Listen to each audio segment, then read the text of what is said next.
So what if I told you that one of the most powerful tools for reversing chronic disease wasn't some new fancy pill or a super complicated diet, but an ancient practice of simply not eating? Today, we're going to dive deep into the science of medically supervised water fasting based on the absolutely fascinating work of Dr. Alan Goldhammer. I mean, that is a huge claim, right? Dr. Goldhammer is basically saying that fasting is a powerful answer to some of our biggest modern health problems. But to really get why he's so confident about this, we first have to back up and look at the problem he says we're all facing. You know, the problem isn't just what we're eating. It's the sheer, non-stop, overwhelming amount of it. Our bodies were just never built for the world we live in today. And this is where it gets really interesting. You know, things like heart disease and diabetes, they used to be called diseases of kings. Seriously, why? Because only the super wealthy could afford to overeat all the time. But today, well, that kind of excess is the norm for pretty much everyone. And it's not just about calories. We're being tricked. Our body's natural, hey, I'm full, signals are being totally hijacked. So who are the main culprits? Well, meat, salt, oil, and sugar.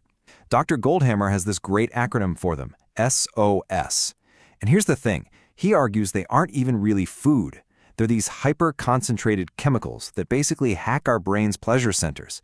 They fire up our dopamine, which makes us feel good, and we just keep eating, long after our bodies have actually had enough.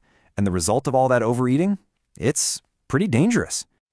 Yeah, it leads to this stuff, visceral fat. And listen, this is not the fat you can pinch on your belly. No, this is the really nasty stuff. It's the internal fat that wraps itself around your organs, your liver, your intestines. The source material describes it as acting almost like a tumor, constantly pumping out these inflammatory products that are directly linked to heart disease, cancer, diabetes, all the big ones. So the real question becomes, what on earth do you do about it? Okay, so the solution proposed here is, well, it's pretty radical. It's a total reset. We're not talking about a new diet. We're talking about a temporary, complete break from all food. And, this is crucial, it has to be done under strict medical supervision. All right, so let's be super clear about what we mean by water-only fasting. It's pretty much exactly what it sounds like. You consume nothing but purified water. But, and you really have to pay attention to this last part, in an environment of complete rest. That part is absolutely critical. Why? Because by resting, you minimize the chance that your body starts breaking down your precious muscle tissue for energy. And that right there shows you why this is a whole different ballgame compared to, say, a juice fast. I mean, a juice fast is really just a different way of eating, right? It's a low-calorie, high-sugar diet. Your body is still in feeding mode. But with water fasting, whoa, your body is forced to make a massive biological shift. It enters a completely different metabolic state.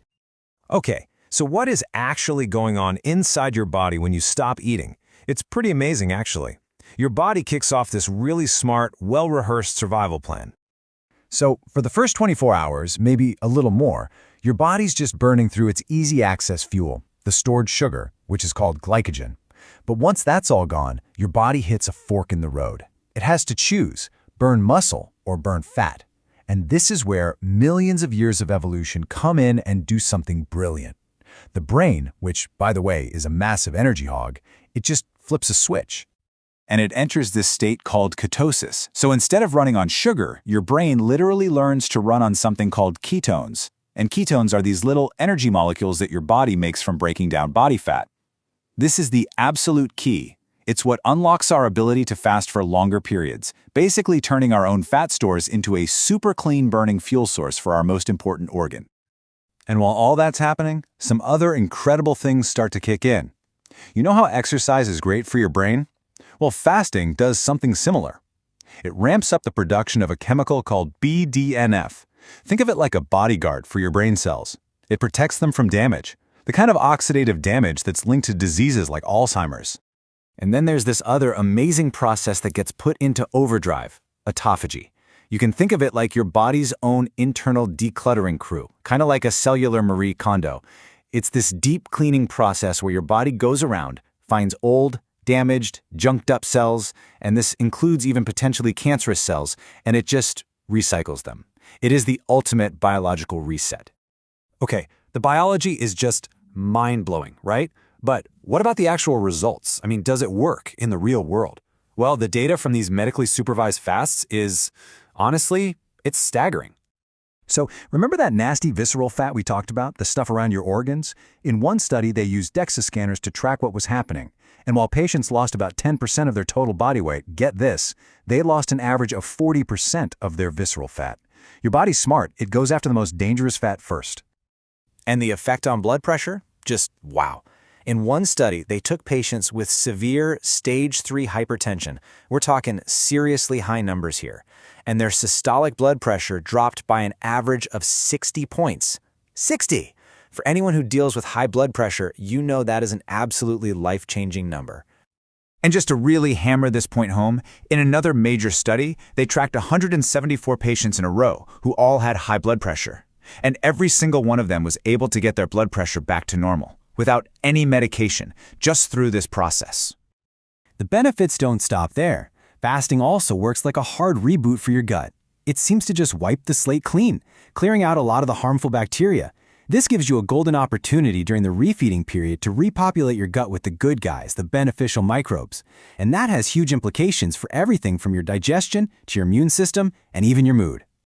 And sometimes the results are, well, they're just on another level. There's this one incredible case study published in the British Medical Journal. It followed a woman with follicular lymphoma.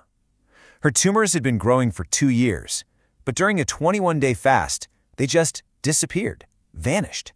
And 10 years later, she was still cancer-free. Okay, so when you hear stories and see numbers like that, the obvious question is, who is this for? And maybe even more importantly, how in the world do you do it safely?